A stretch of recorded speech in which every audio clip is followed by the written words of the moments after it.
ভাই কেউ নড়ায়েন না।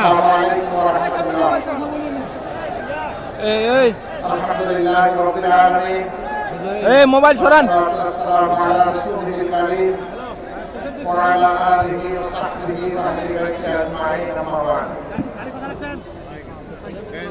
বাংলাদেশ জামাত ইসলামী ঐতিহ্যবাহী ঠাকুরগাঁ আয়োজিত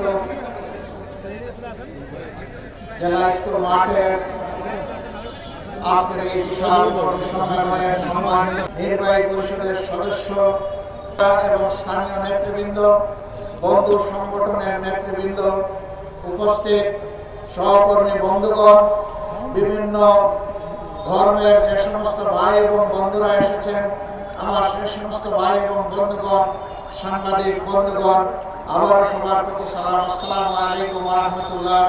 অন্যান্য ধর্মের ভাইদের প্রতি অন্তর্নির্মাণ ও ভালোবাসা এবং শুভেচ্ছা।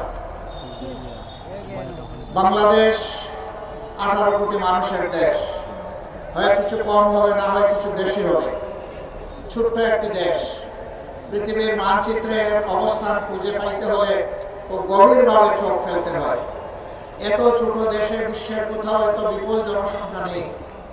বিপুল জনসংখ্যার এই বাংলাদেশ জনসংখ্যা কোনো অভিশাপ নয়, বরঞ্চ জনসংখ্যাটা জনশক্তিতে পরিণত করতে পারি নাই, এটা আমাদের ব্যর্থতা। এই 18 কোটি মানুষের হাতকে যদি কর্মীর হাতে আমরা পরিণত করতে পারতাম, প্রাপ্তবয়স্ক সকলের হাতে যদি আমরা কাজ তুলে দিতে পারতাম, এই দেশটার চেহারা বদলে যেত। এই দেশেরই মানুষ বিশ্বের বিভিন্ন জায়গায় গিয়ে সেই দেশের চেহারা বদলিয়ে দিচ্ছে, কিন্তু আফসোস নিজেদের দেশের চেহারাটা আমরা বদলাতে এখনো পারিনি। আজকে আমি আল্লাহ তাআলার বিশেষ শুকরিয়া আদায় করছি, হাজারো নিষ্পেষণ, নির্যাতন, জুলুম, খুন, গুম, ধর্ষণ, লুণ্ঠনের তাণ্ডব চালানোর পর 17.5 বছর পরে বাংলাদেশের মানুষ একটু স্বস্তিতে শ্বাস নিতে পারছে।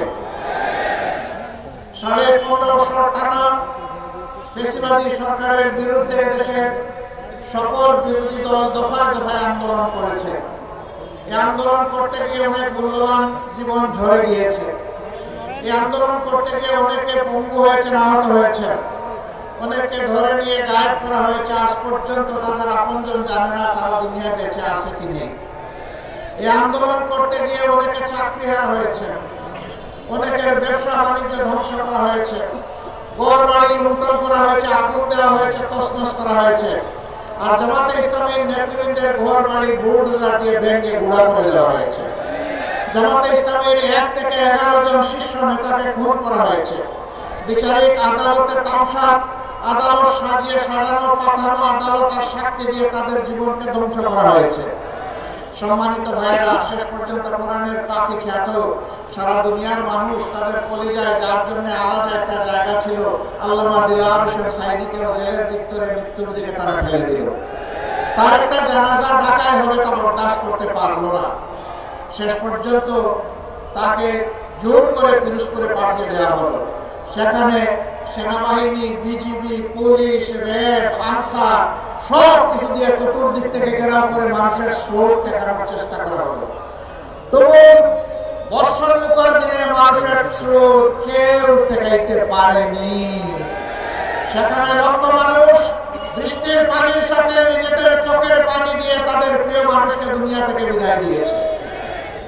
জানাজায় শরীক হয়েছে, তার জন্য কেঁদেছে, আল্লাহর দরবারে মাগফিরাতের দোয়া করেছে, তার মর্যাদা বৃদ্ধির দোয়া করেছে। আল্লাহ যেন তাকে শহীদ হিসাবে কবুল করেন সেই দোয়া করেছে। এই শীর্ষ 11 জন নেতা, তাদের সহকর্মী বৃন্দ এবং অন্যায়ভাবে যাদেরকে এই দেশে হত্যা করা হয়েছে, যারা ঈমান নিয়ে বিদায় নিয়েছে, আল্লাহর দরবারে দোয়া করে আল্লাহ তাদের সকলকে শহীদ হিসাবে কবুল করুন। বিশেষ করে 24-এর এই আন্দোলন যা প্রথম